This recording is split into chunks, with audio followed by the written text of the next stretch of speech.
साधु साधु। नमो तस् भगवतो अरहतो सम्मा सम्बुद्धस्स। नमो तस् भगवतो अरहतो सम्मा सम्बुद्धस्स। नमो तस् भगवतो अरहतो सम्मा सम्बुद्धस्स। साधु साधु साधु। पूजनीय गुरु भंते जी के चरणों में हमारा प्रणाम है। साधु साधु साधु। श्रद्धावान उपासक उपासिकागण, हम लोग अभ्यास कर रहे हैं संयुक्त निकाय का। इसमें द्वितीय पुस्तक है निदान वर्ग, उसका हम लोग अभ्यास कर रहे हैं। तो आज अभ्यास करेंगे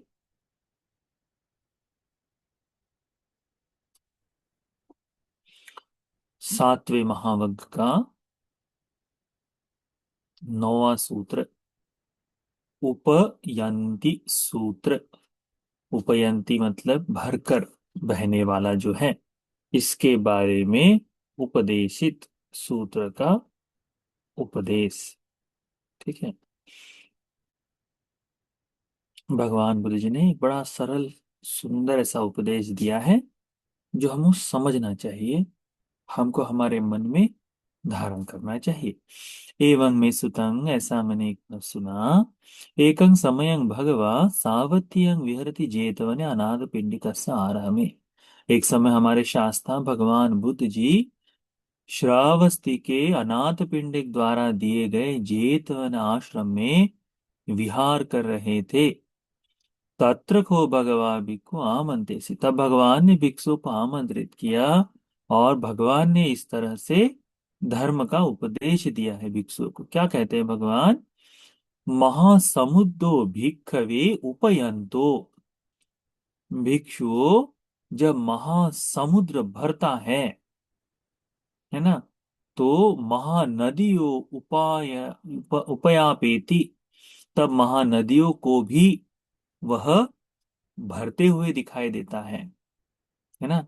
ज्वार भाटे आते हैं तब हमको देखने में मिलता है ना कि समुद्र जब ऊपर आता है तो उस समय नदियों का पानी भी पीछे तक ढकेला हुआ दिखाई देता है, भरा हुआ सा महसूस होता है ना। तो उस तरह से जब वह भरकर उतरता है तो उस तरह से महानदियां भरी हुई नगर दिखाई देती है। महानदियों उपयंतो, कुन नदियों उपयापेन्ति। महानदियां जब भर के बहती है, भरकर उतरती है, तो छोटी नदियों पर भी उसका फर्क पड़ता है। छोटी नदियां भी भरी हुई सी भर भर जाती है, वह भी पानी को संजोए रखती हैं। कुन्नदियो उपयंतियो महासोभे उपयापेन्ति। जब छोटी नदियां भरती हैं, भर कर रहती है, तो बड़े बड़े जो तालाब है जिसमें से ये बाहर आ रही है, वे भी बड़े बड़े आकार से वो भी पानी से लबालब भर जाते हैं। महासोभा उपयंता कुशोभो उपयापेन्ति। जब बड़े तालाब भरते हैं तो उनको जोड़ने वाला, उनमें पानी लेकर आने वाले जो छोटे तालाब हैं, वे भी भरते हैं करके कहा है। ठीक है। यानी जब एक तरह से प्रवाह भरता जाए तो ये सब वहां तक जल भरा जाता है। आप देखिए, जब पानी अधिक इस्तेमाल में आए तो नदियां हमको खाली खाली सी दिखाई देती है, जब नहीं हो तो नदी भरी भरी सी महसूस होती है ना। सब जगह कहीं यदि बांध ना बना हो तो बिल्कुल नदी भरकर दिखाई देती है।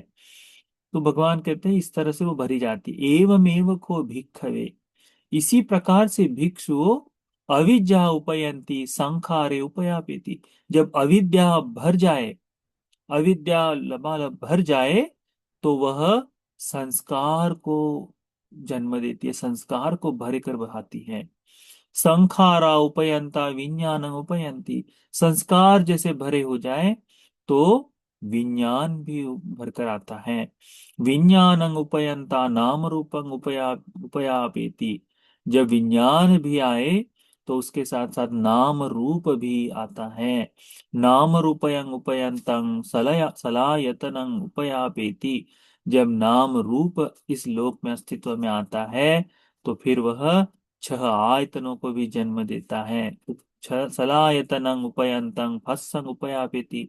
छह आयतन अच्छी तरह से है तो स्पर्श भी उस तरह से ही दिखाई देता है। फस्सो उपयंतो वेदनंग उपयापेति।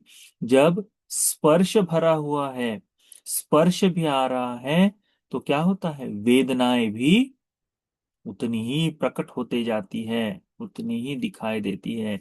वेदना उपयंती तन्ना उपयापेति।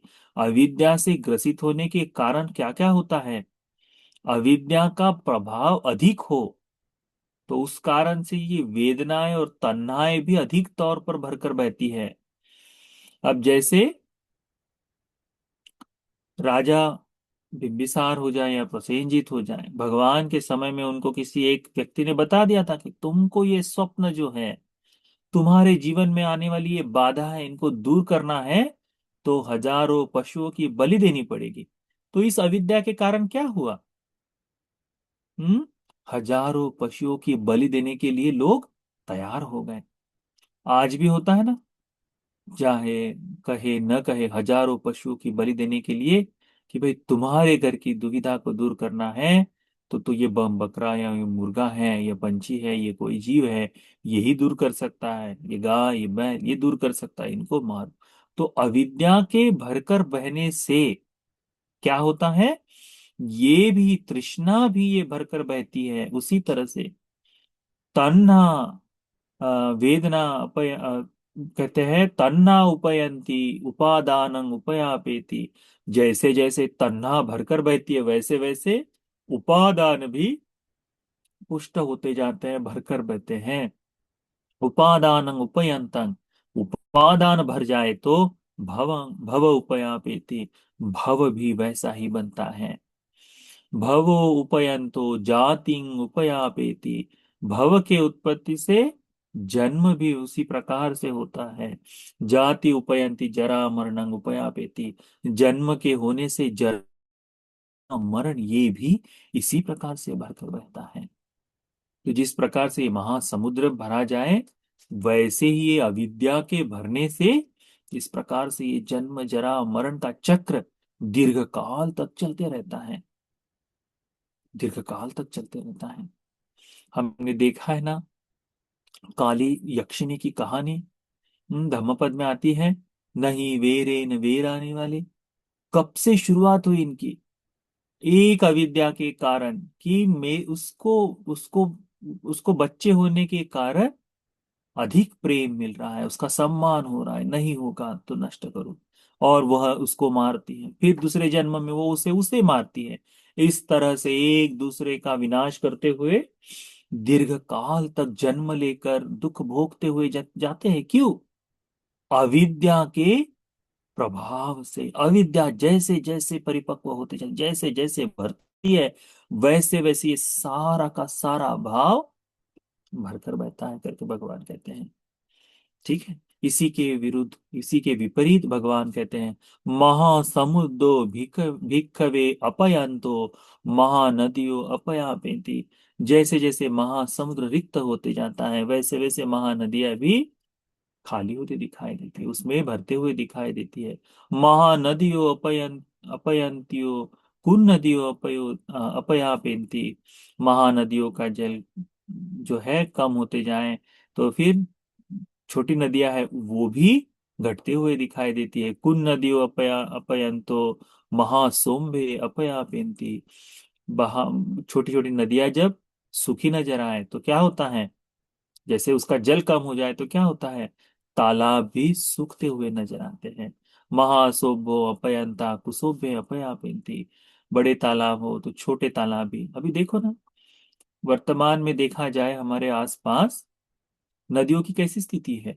हम्म एक समय में भरकर बहने वाली नदियां आज हमें बड़ी सी रिक्त सी, गंदी मैली छोटी छोटी, बिल्कुल बड़े बड़े नदियों का सब बिल्कुल छोटे छोटे पार्ट बांधकर छोटा सा बना दिया जाता है। क्यों, क्योंकि विशाल पात्र खाली खाली सा हो गया है ना। तो ये स्वभाव है प्रकृति का, उस तरह से चलना है। छोटे तालाब तो आजकल दिखाई ही नहीं देते हैं। जो पहले स्वाभाविक तालाब थे वो अभी लगभग लगभग खत्म से हो गए हैं, है ना। बड़े बड़े तालाब जो बचे हैं उनको भी हम खत्म करने के इस पर हैं।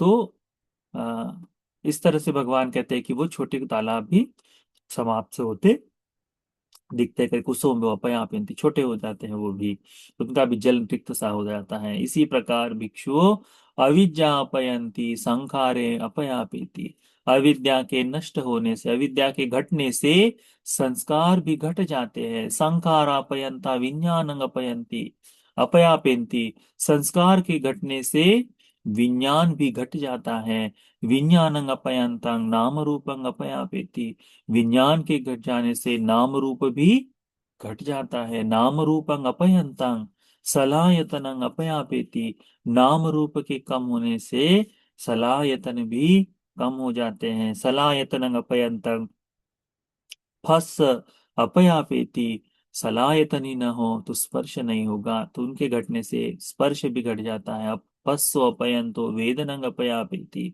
स्पर्श के घटने से वेदना भी घट जाती है। वेदना अपयंती तन्हा अपयापेति, जब वेदनाएं घट जाती है तो उसकी तृष्णा भी घट जाती है। जब वेदना ही नहीं होगी तो तृष्णा हो सकती है क्या? वेदनाओं में कमी आने से तृष्णाओं में भी कमी आ जाती है।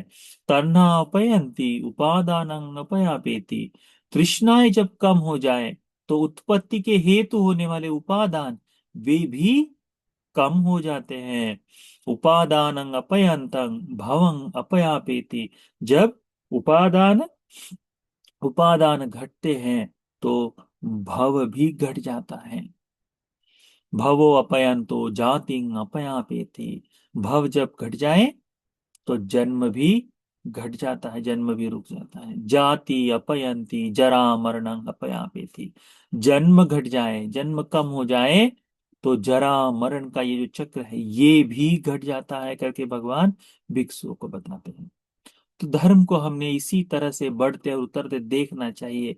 इन दोनों के लिए मूल आरंभ है अविद्या।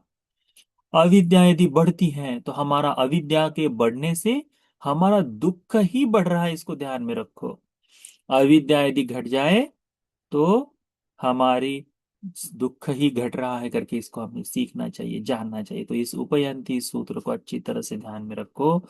जिस प्रकार से अविद्या के बढ़ने और घटने से हमारे दुख में घटना और बढ़ना होता है, तो वही धर्म का बोध हमें होना चाहिए। तो ये उपयंती सूत्र आप सभी को इस अविद्या को घटाने के लिए, अविद्या नष्ट हो जाने के लिए, दुख को दूर कर देने के लिए यह धर्म का उपदेश उपकारी हो जाए।